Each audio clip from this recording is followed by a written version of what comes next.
parce que j'avais fait tout l'été, les enfants qui étaient là se choisissaient un personnage. On avait créé une pièce qu'eux-mêmes avaient écrite. Ils avaient fait les costumes et on avait travaillé fort. La musique s'était faite avec des chaudrons, puis les éclairages avec des lumières de Noël. Il n'y a rien qui prenait pas, mais on se débrouillait avec les moyens du bord. Mais ce qui est magique là-dedans, c'est qu'on avait fait notre pièce qu'on avait présentée à la fin de l'été aux parents. Et j'avais dit aux enfants, vous êtes tellement bons que les gens vont vous applaudir vraiment beaucoup. Ça veut dire, on appelle ça un rappel. Donc, vous revenez sur la scène, vous saluez, puis les parents vont vous applaudir. Mais les enfants, eux autres, ce qu'ils ont compris, c'est qu'on la recommence. Fait qu'ils ont joué la pièce 2 fois. C'était tellement drôle. Les parents se sont rassis pour réécouter la pièce. Parle-moi de ça, là. Tu sais, tu fais un spectacle, tu dis tout. J'ai travaillé tout l'été, j'ai juste fait une représentation. Non, on va en faire 2. Alors, cette fois-là, ça avait été très drôle. Puis, et un moment aussi où je me rappelle, j'étais chez moi un soir. Je venais de finir de tourner Passe-Partout. Puis, Pierre Dufresne m'appelle. Pierre Dufresne qui faisait Fardoche dans Passe-Partout. Puis, sa femme, elle est infirmière. Donc, elle m'appelle. Puis, il me dit, on a un petit enfant qui est en phase terminale qui te demande. Alors, j'ai comme 24 ans, là. Fait que je fais OK, je m'habille, je pars, je m'en vais à l'hôpital. Et je me rappelle que j'ai embarqué dans le lit avec lui, je le tenais dans mes bras serrés, puis j'ai réalisé que c'était l'enfant qui était notre grand professeur à ce moment-là. C'était lui qui nous apprenait à côtoyer la mort, apprenait à accepter son départ. C'est lui qui a été le grand professeur. Et moi, je me rappelle que j'ai pleuré longtemps dans le stationnement pour me dire, mais pourquoi j'ai accepté une affaire comme ça? Pourquoi j'ai fait ça? Puis j'ai réalisé, c'est pas le personnage, là, c'est moi qui était là, qui avait à vivre avec cette situation. Donc, la vie me mettait sur la route un grand professeur pour que j'apprenne et avec ça, aller plus loin dans mon chemin de vie. Par la suite, j'ai eu mon camp à la Fondation, c'est arrivé la même chose. Et une fois lors de mes spectacles de Passe-Partout, elle est d'accord avec moi, tu l'entends, la petite cocotte. Elle fait ses dents, en plus, elle a 2 joues rouges. Oui, elle est tellement belle. Vous la voyez pas, là, mais moi, je la vois. Fait que là, concentrez-vous, là, puis vous allez voir comment est-ce qu'elle est belle. On parle de ma fille. Oui, on parle de la fille, elle est trop mignonne. Et puis, je me rappelle aussi une fois, un voyage en Inde, ça c'était assez particulier parce que une leçon de vie assez étrange. J'arrive en Inde et puis là-bas, quand tu vas dans un ashram en Inde, en fait, t'es pas... faut que tu travailles. OK? Tu dors peut-être 4 heures la nuit, fait que c'est un peu normal que tu l'évites parce que tu dors pas, fait que c'est sûr que ceux qui méditent lèvent des airs. Mais bon, moi j'étais là et puis ils m'ont donné comme travail de m'occuper des enfants, mais c'est assez particulier parce que je leur avais pas dit qui j'étais, ils ont aucune idée de qui je suis, mais ils veulent que je m'occupe d'à peu près 500 enfants qui arrivent, qui débarquent entre 6 ans et 12 ans, puis ils sont tous là, ils parlent Marathi et Hindi. Évidemment, je ne parle pas cette langue-là. Ils comprennent pas l'anglais. Un petit peu. Fait que là, je prends une jeune indienne sur place qui parle anglais, puis je lui dis, ben OK, ils veulent que je m'occupe d'eux, mais moi, je suis pas Pascaro pour eux, là. Je suis une parfaite étrangère. Fait que là, je les amène parce que le Dalai Lama m'avait dit, en Inde, les enfants, ils sont fascinés par le fond marin qu'ils ne verront jamais. Donc, et moi, je fais de la plongée. Fait que j'ai dit aux enfants, il y a autant de dauphins qu'il y a d'enfants. Prenez-en un dans vos bras, puis on va aller dans le fond de la mer. Et là, je leur ai expliqué que dans le fond de la mer, c'était eux. Le liquide, c'était le liquide qu'il y avait dans leur corps, c'était l'eau de la mer. Tout ce qu'ils voyaient de beau, c'était leur qualité. De jamais laisser personne leur enlever ça. En fait, ça a duré comme presque 1 heure, mon histoire avec eux. Et à la fin, ce que j'ai trouvé de merveilleux, c'est que je les regardais. Ils étaient tous assis comme en lotus, les 2 yeux fermés. J'ai fait, voyons donc.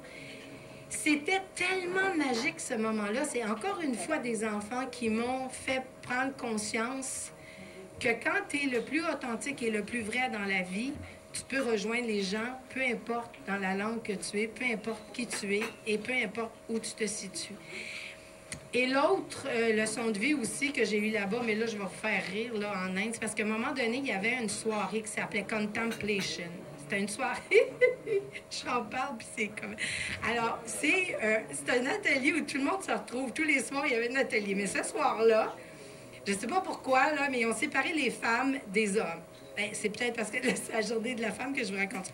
Ils ont séparé les femmes des hommes, puis là, ils ont fait l'atelier, puis on écrit nos affaires, puis on garde ça pour nous, là. C'est vraiment, tu sais, un peu thérapeutique.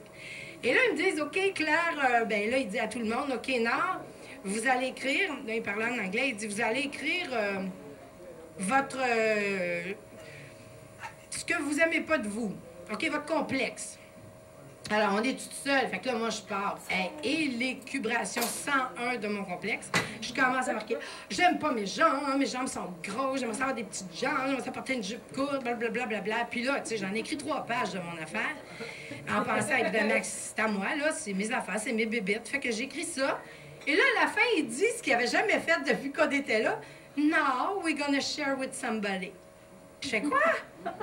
Là, on va partager avec un autre. Hey, j'ai dit, no way, non, moi, je partage pas ça, là. C'est quoi cette affaire-là? C'est mon complexe, c'est mes bébites. Non, moi, je partage pas ça avec personne. Là, il dit, oui, là, tout le monde se met 2 par 2. Moi, j'ai la tête penchée en train d'attacher mes lacets. Je veux pas parler de ça à personne. Là, il dit, est-ce qu'il y en a qui sont pas 2 par 2? Il y en a une couple qui lève leur bain. Moi, je me repenche la tête en bas pour attacher mes lacets. Là, à un moment donné, il dit, bon, tout le monde est 2 par 2. J'ai dit, oui, les petits amis sont tous ensemble. Puis là, je suis dans mon coin. Tout à coup, il y a quelqu'un qui me tape l'épaule. Puis là, elle me dit, est-ce que tu veux partager avec moi? Je fais, oh, les shit, je veux pas. Là, j'ai dit, ouais, c'est correct. Puis là, je me dis dans ma tête, t'es bien mieux d'avoir un long complexe parce que moi, je vais te laisser l'heure au complet, tu sais. Fait que là, je me retourne, elle est en chaise roulante, puis elle n'a pas de jambes. Ah, oui, certain. Fait que là, j'ai fait, oh, puis là, j'espère qu'elle me demandera pas mon complexe. Et là, elle a parlé, elle n'avait pas de complexe. Ça a pris comme 3 minutes et demie, elle avait fini. Là, j'étais mal pris. Elle me dit, c'est quoi ton complexe? Je dis, non, ça va. Je dis, moi, j'ai tellement compris. Si tu savais, j'ai compris. Elle dit, non, partage-moi. Fait que là, je lui ai dit mon complexe. Écoute, elle se met à rire. Elle dit, depuis qu'on est ici le soir, c'est toi qui me prends dans tes bras pour me mettre dans mon lit. T'es mes jambes ici. Alors ça, c'est ce que j'appelle une belle leçon de vie. Toute une leçon de vie. Alors moi, j'en ai eu plein dans ma vie, comme ça. Je pourrais vous en raconter là, à l'infini. Puis un soir, je me rappelle, je faisais un spectacle de passe-partout. Je vais clôturer avec ta question, évidemment, que j'ai toujours en tête. Je fais un spectacle de passe-partout, puis à un moment donné, le spectacle, moi, je descends à la fin. Je reste pas, je m'en vais pas dans ma loge, là. Fait que je prends les enfants, je leur mets leur tuque, j'attache les bottes, les manteaux, etc.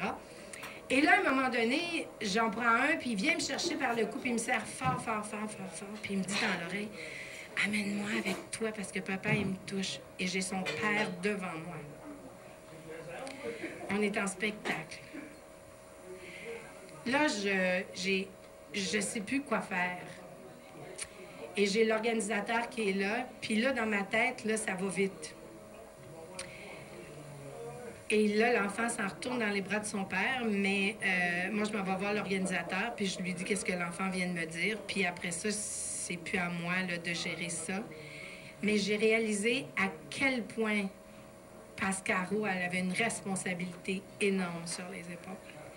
Donc, toute ma vie, les enfants ont été mes grands maîtres, mais en même temps, ils m'ont fait prendre conscience qu'une responsabilité vient aussi avec tes choix dans la vie. Et quand j'ai accepté de faire Pascaro, je ne savais pas où Pascaro m'amènerait. Ben nous, on s'en rend pause. Et au retour, on va parler de la Fondation de l'Hôpital Hôtel-Dieu qui a un événement ce soir. Alors, on parle de ça après la pause. À 2, c'est mieux. Est-ce qu'on donne un cadeau aussi en revenant de la pause? On va donner un cadeau en revenant de la pause. OK, super. Alors, on est à la pause. Tu fais avec la préparer. Merci. Préparez-vous à vivre une expérience inoubliable. Le 16 mars prochain à 20h à l'église Marie-Auxiliatrice, Desjardins présente le concert Bénéfice 2013 du Festival de musique classique de Pierre de Viens Solé. t'asseoir. Orford, 6 pianos, complètement marteau. 6 pianistes de grand calibre, 6 pianos sur scène, 12 mains, 60 doigts, 528 touches. Tiens, assis-toi ici, parce que je pense qu'on a juste un seul. En ouverture, une prestation du grand gagnant du festival l'an dernier, le pianiste Romain Paulet. Admission générale 40.